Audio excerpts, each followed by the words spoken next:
of our local tributaries. But it's dry now. This time tomorrow, maybe not so dry and certainly not so sunny, because we'll have a quick turnaround in our overall weather features. High pressure coming in right now. Yesterday's storm system departing off into the western Atlantic, and then the storm system for Thursday will start to zip into the deep south. Very similar to the previous one. It's going to drop a lot of snow and ice in some sections of the plains. For us, it will help to increase our cloudiness, but for the overnight hours, we'll stick with a clear trend. So you can kind of sleep easier, although it will be chilly outside as our temperatures drop towards the mid and even lower 30s. But by early in the morning, sunrise or thereabouts, we'll notice some upper clouds streaming in. Clouds will likely thicken by midday based on what we're seeing in the forecast and focus. Moisture steadily increases. That could lead to maybe a few sprinkles, and then maybe a couple batches of showers for some areas, especially along the Big Bend coast.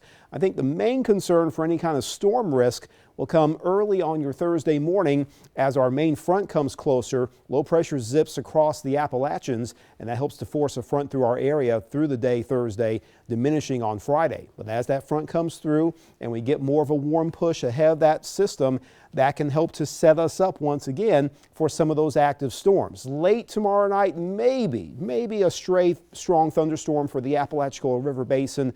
But it looks like mostly for your Thursday. That's when we have this area of scattered showers and severe thunderstorms that's expected for the tri-state and most of our South Georgia communities.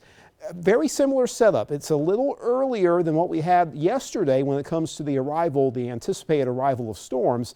That could be one limiting factor, but there's still going to be a lot of different wind forces, more moisture, a quick warm surge. So the stage is setting up for maybe a few more of those active thunderstorms for Thursday. But for tonight, no storms in the outlook, just a clear sky. Lighter winds than what we have right now. That can promote some patchy frost. And we'll get close to freezing. I think a light freeze mostly for areas west of the capital region and in southwest Georgia. Sunshine to kick off tomorrow, but the clouds increase. We could see a few late day and evening showers. 61 is your forecast high.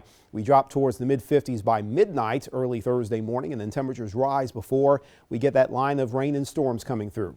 Friday transitioning back into a dry, cool pattern, and for a change, we have a couple of days of sunshine and a slight warming trend over the weekend. Near average looks like rather ideal weather if you can tolerate temperatures being a bit on the cool side.